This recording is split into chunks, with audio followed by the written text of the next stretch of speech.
की कीमत, दमन, संस्कार और भीतर की बगावत। प्रस्तावना। एक शांत चेहरा, एक उथल-पुथल भरा मन। वो कभी जोर से नहीं बोलती। उसे बचपन से सिखाया गया है कि अच्छी लड़कियां बहस नहीं करतीं।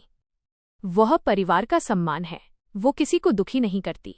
वह अपनी इच्छा से पहले दूसरों की सुविधा देखती है। लेकिन रात को जब वो अकेली होती है, उसके भीतर एक अजीब बेचैनी उठती है। उसे समझ नहीं आता कि सब कुछ ठीक होते हुए भी वो भीतर से खाली क्यों है। क्यों उसे बार बार सिरदर्द होता है? क्यों छोटी सी बात पर आंसू आ जाते हैं? क्यों उसे कभी कभी अचानक गुस्सा आता है और फिर तुरंत अपराध बोध घेर लेता है? यह कहानी किसी एक महिला की नहीं है। ये उस मानसिक ढांचे की कहानी है जिसे हम अच्छी लड़की कहते हैं। अध्याय 1। अच्छी लड़की की परिभाषा कैसे बनती है। कोई भी बच्ची अच्छी लड़की बनकर पैदा नहीं होती। वो बनती है धीरे धीरे, शब्दों से, संकेतों से, तुलना से। उसे कहा जाता है, लड़कियां चुप रहती हैं, लड़कियां ऊंची आवाज में नहीं हंसती, लड़कियां जिद नहीं करती, लड़कियां घर संभालती हैं, लड़कियां त्याग करती हैं। यह वाक्य सीधे आदेश नहीं होते, लेकिन बार बार दोहराए जाते हैं। धीरे धीरे बच्ची ये सीखती है कि प्रेम पाने के लिए उसे अनुकूल होना पड़ेगा। मनोविज्ञान में इसे कंडीशन्ड अप्रूवल पैटर्न कहा जा सकता है।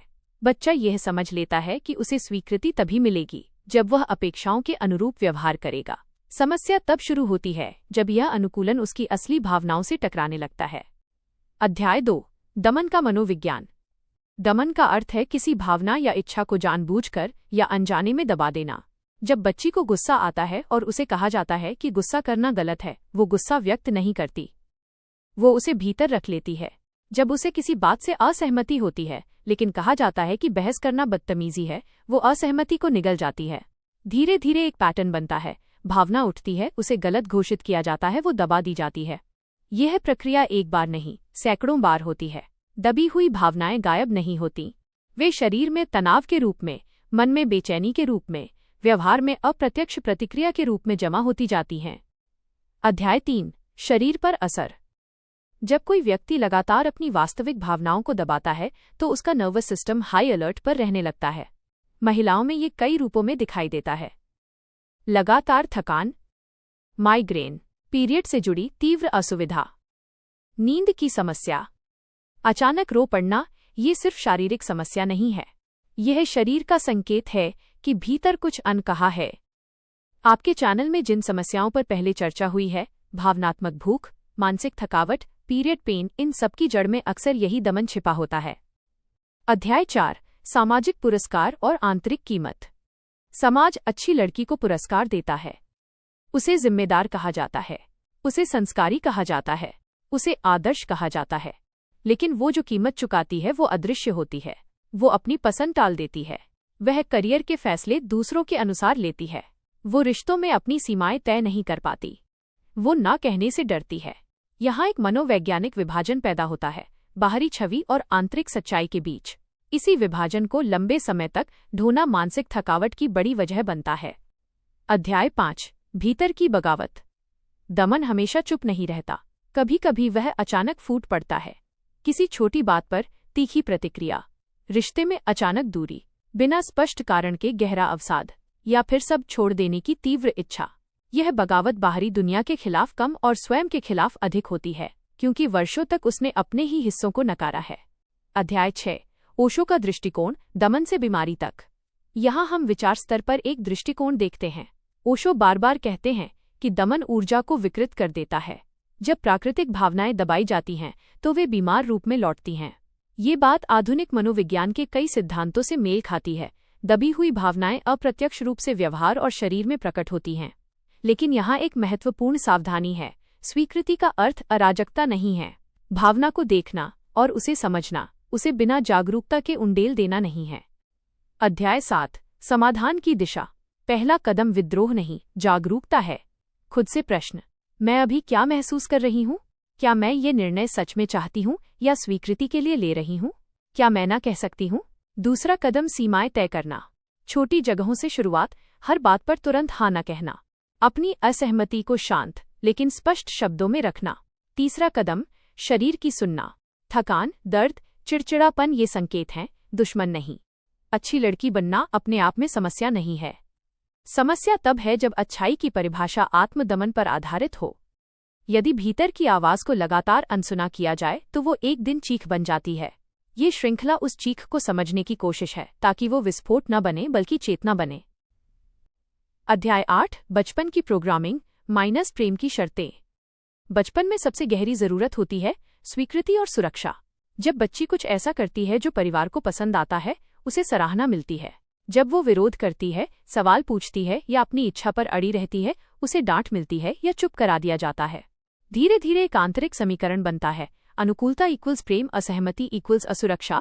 ये समीकरण सच नहीं होता, लेकिन मन उसे सच मान लेता है। मनोवैज्ञानिक दृष्टि से यह अनुबंधित आत्ममूल्य बनाता है, अर्थात मेरा मूल्य इस पर निर्भर है कि मैं दूसरों को कितना संतुष्ट रखती हूँ। यहीं से आत्मसम्मान बाहरी स्वीकृति पर टिक जाता है। अध्याय 9 तुलना का खेल।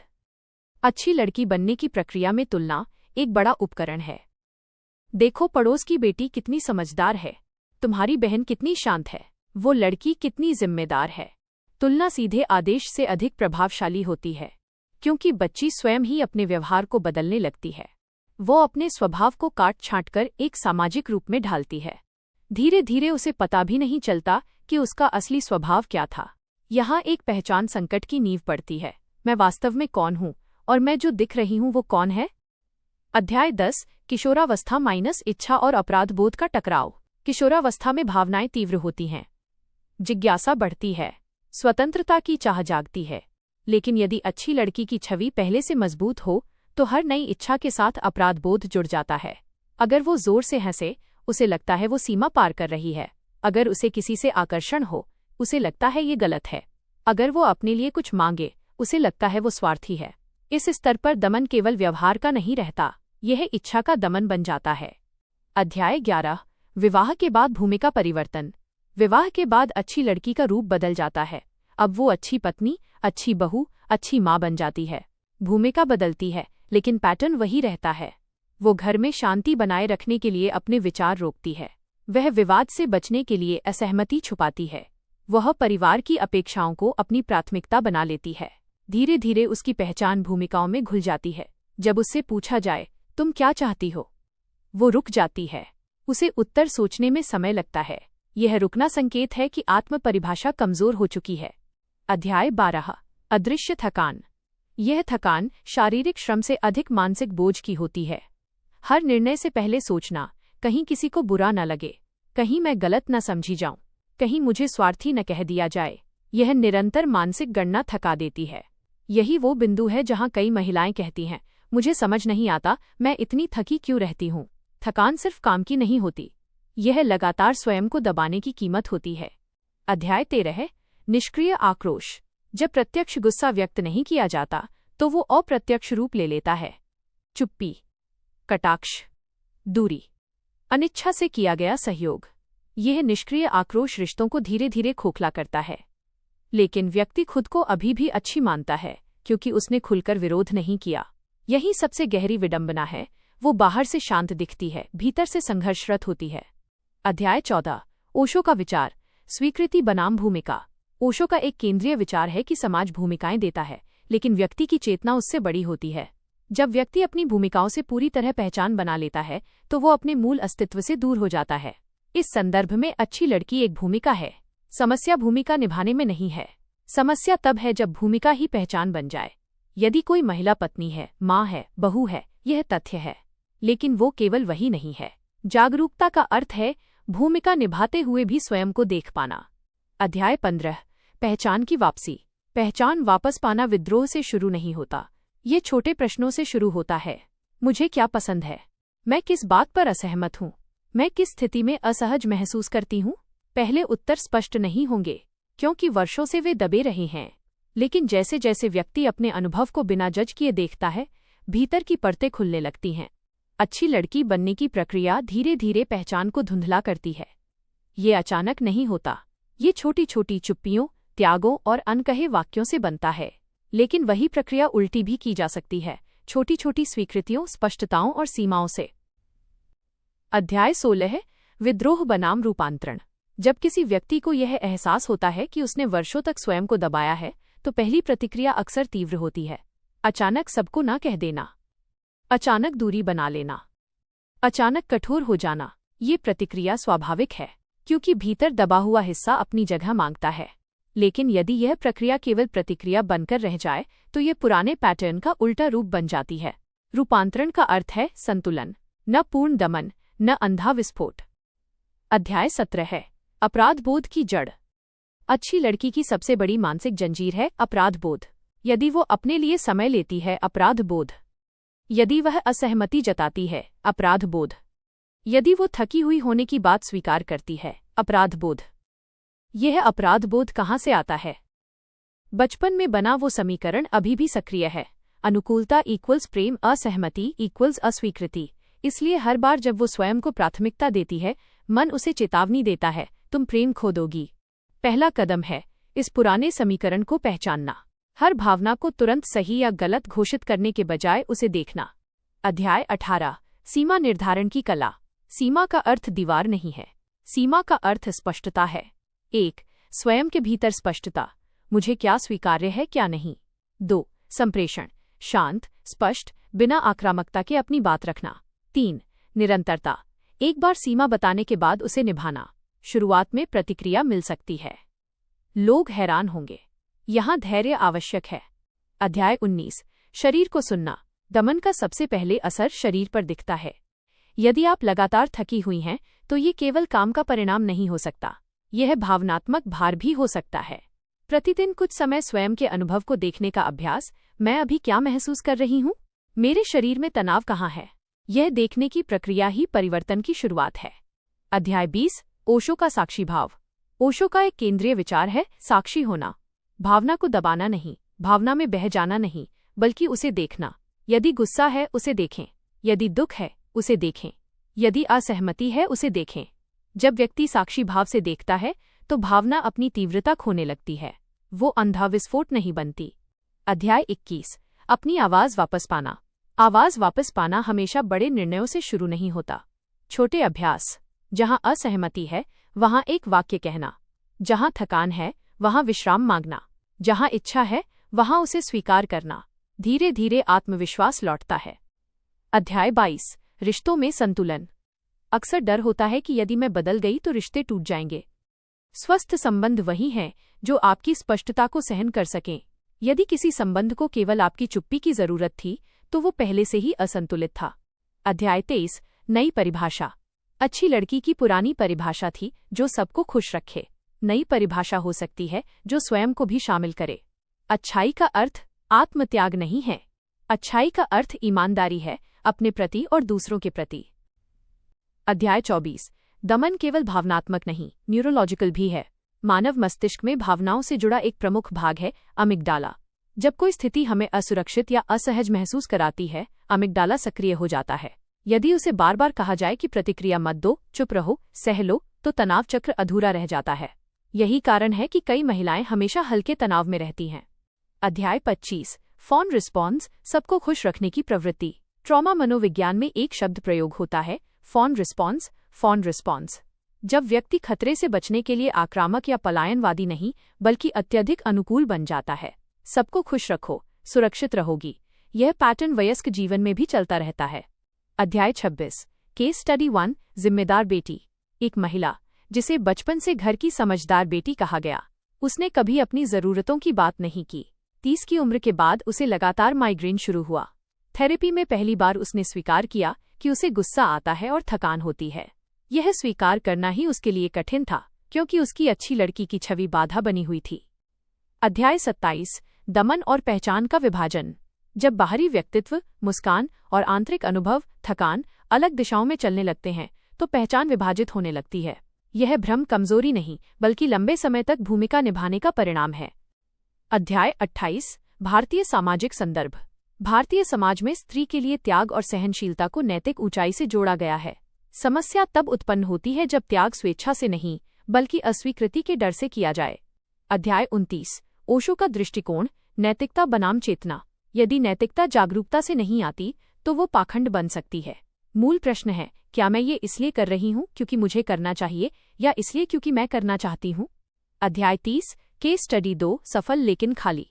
एक कामकाजी महिला, कार्यस्थल पर आत्मविश्वासी लेकिन घर में अत्यधिक अनुकूल। धीरे धीरे उसे अंदर खालीपन महसूस होने लगा क्योंकि उसकी पेशेवर पहचान मजबूत थी पर व्यक्तिगत पहचान कमजोर। अध्याय 31 भावनात्मक कैथार्सिस की आवश्यकता। दबी हुई भावनाएं केवल समझने से समाप्त नहीं होती, उन्हें सुरक्षित वातावरण में व्यक्त करना आवश्यक है, लिखकर, बोलकर या शरीर आधारित अभ्यास से। अध्याय 32 नई संरचना बनाना। नई संरचना में शामिल है स्वयं के लिए नियमित समय, निर्णयों में अपनी प्राथमिकता को शामिल करना, रिश्तों में पारदर्शिता।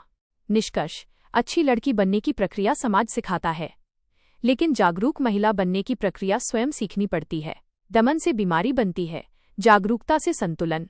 भाग 5 जीवन के चरण और देर से फूटती बगावत। अध्याय 33 मातृत्व और स्वयं का लोप। मातृत्व एक गहरा अनुभव है, लेकिन जब अच्छी लड़की पैटर्न पहले से सक्रिय हो तो मातृत्व आत्मलोप में बदल सकता है। नई माँ अक्सर सुनती है, अच्छी माँ खुद से पहले बच्चे को रखती है, अच्छी माँ शिकायत नहीं करती, अच्छी माँ हमेशा उपलब्ध रहती है। यदि उसके भीतर पहले से यह विश्वास हो कि उसका मूल्य दूसरों की संतुष्टि पर निर्भर है, तो वो पूरी तरह स्वयं को पीछे कर देती है। समस्या तब शुरू होती है जब थकान, हार्मोनल बदलाव और नींद की कमी जुड़ते हैं। वो टूटने लगती है, लेकिन स्वीकार नहीं करती, क्योंकि स्वीकार करना उसे अपर्याप्त महसूस कराता है। यहीं से प्रसवोत्तर अवसाद का जोखिम बढ़ सकता है, विशेषकर उन महिलाओं में जो अपनी भावनाओं को खुलकर व्यक्त नहीं कर पाती। अध्याय 34 करियर ब्रेक और पहचान संकट। कई महिलाएं परिवार के कारण करियर से विराम लेती हैं। यदि उनकी पहचान पहले से ही दूसरों की अपेक्षाओं पर आधारित थी, तो यह विराम उन्हें और अधिक धुंधला कर सकता है। वे सोचती हैं, मैं अब कौन हूँ? सिर्फ माँ? सिर्फ पत्नी? यह प्रश्न केवल पेशेवर नहीं, अस्तित्वगत है।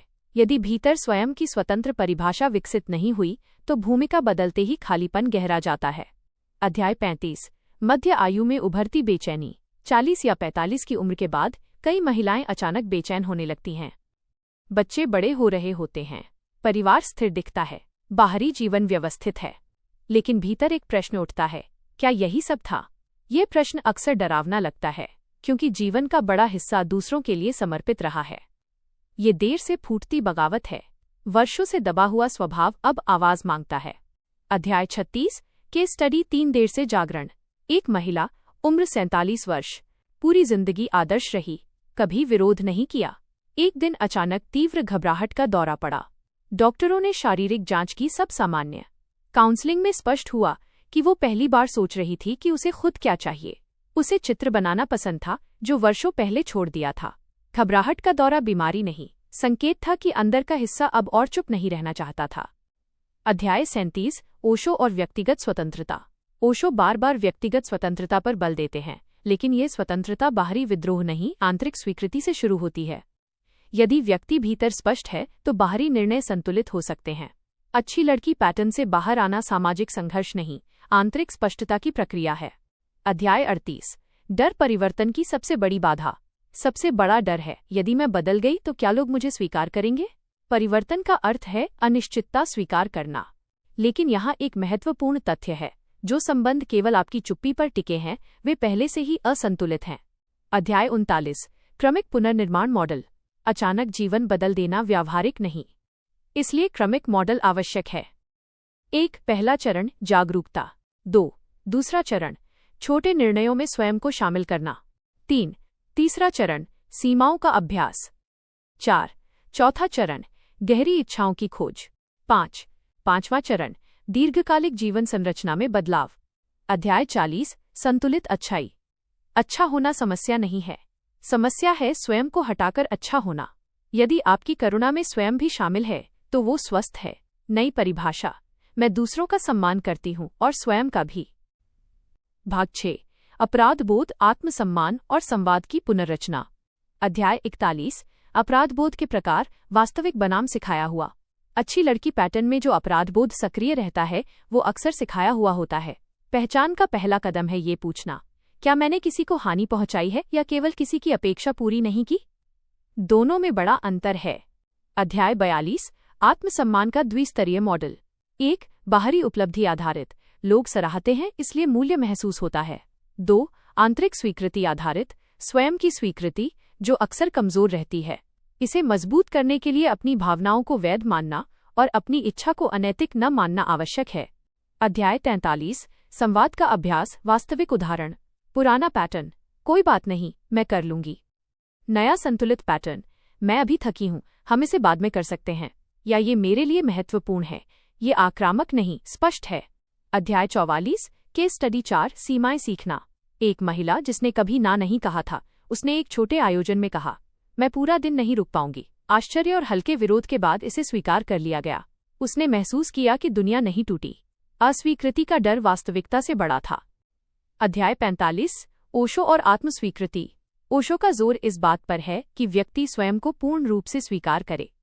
स्वीकृति का अर्थ ये नहीं कि हर भावना के अनुसार कार्य करे, बल्कि ये है कि उसे नकारे नहीं। अध्याय 46, अभ्यास मॉड्यूल, आत्मपर्यवेक्षण जर्नल। प्रतिदिन 3 प्रश्न लिखें। 1. आज मैंने कहाँ अपनी सच्ची भावना रोकी? 2. आज मैंने कहाँ स्पष्टता दिखाई? 3.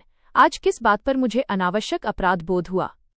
अध्याय 47, शरीर आधारित जागरूकता। जब भी डर उठे, शरीर में देखें, क्या सीने में जकड़न है? क्या कंधे भारी हैं? गहरी सांस लेकर उस संवेदना को देखना भावनात्मक प्रतिक्रिया को धीमा करता है। अध्याय 48, तुलना से मुक्ति। मैं किससे बेहतर हूँ? यह प्रश्न नहीं। मैं स्वयं के प्रति कितनी ईमानदार हूँ? यह प्रश्न अधिक महत्वपूर्ण है। भाग 7, शक्ति, पीढ़ियां और अंतिम रूपांतरण। अध्याय 51, विवाह में सूक्ष्म शक्ति संतुलन। यदि एक व्यक्ति लगातार अनुकूल है और दूसरा निर्णय लेता है, तो असंतुलन स्थायी हो जाता है। यदि पैटर्न बदलना है, तो शक्ति संतुलन को धीरे धीरे पुनर्संरचित करना होगा। अध्याय 52, पीढ़ीगत संचरण। अक्सर वही महिलाएं जो दमन झेलती हैं, अनजाने में वही संदेश बेटी को दे देती हैं, ज्यादा मत बोलो, समझौता करना पड़ता है। यदि एक पीढ़ी जागरूक हो जाए तो चक्र टूट सकता है। अध्याय 53, मनोवैज्ञानिक तुलना, 3 मॉडल। अटैचमेंट थ्योरी, बचपन में शर्तों पर मिला प्रेम। कॉग्निटिव पैटर्न, मेरा मूल्य दूसरों को खुश रखने से है। अस्तित्ववादी दृष्टिकोण, स्वयं को परिभाषित न करना। अध्याय 54, देर से उभरता अवसाद। जीवन के मध्य चरण में अधूरापन उपलब्धियों से नहीं, बल्कि दबी हुई पहचान से जुड़ा होता है। अध्याय 55, परिवर्तन का दीर्घकालिक मॉडल, रूपांतरण के चरण। असुविधा की स्वीकृति, पैटर्न की पहचान, छोटे व्यवहारिक परिवर्तन, संबंधों की पुनर्संरचना, स्थिर आत्मपरिभाषा। अध्याय 56, ओशो का अंतिम संदर्भ, स्वतंत्रता और जिम्मेदारी। स्वतंत्रता केवल अधिकार नहीं, जिम्मेदारी भी है। अच्छी लड़की, पैटर्न से बाहर आना, स्वयं से समझौता समाप्त करना है। अध्याय 57, समेकित कथा, एक पूर्ण चक्र। कल्पना कीजिए उस महिला की जिसने हर भूमिका निभाई और अंततः जागरूक हुई। वो अब भी अच्छी है, लेकिन अदृश्य नहीं। संवेदनशील है, लेकिन स्वनिरस्त नहीं। अंतिम निष्कर्ष, अच्छी लड़की बनने की प्रक्रिया सामाजिक है, अच्छी महिला बनने की प्रक्रिया जागरूक है। स्वीकृति के लिए स्वयं को मत खोइए। क्या आपको बचपन से अच्छी लड़की बनने की ट्रेनिंग मिली थी? हमेशा शांत रहना, बहस न करना, सबको खुश रखना, और आज क्या आप थकी हुई महसूस करती हैं? इस वीडियो पर अपनी कहानी लिखिए। क्या आपने कभी ना कहने की कोशिश की? यह चर्चा सुरक्षित है। आपकी एक सच्ची लाइन किसी दूसरी महिला के लिए राहत बन सकती है। धन्यवाद।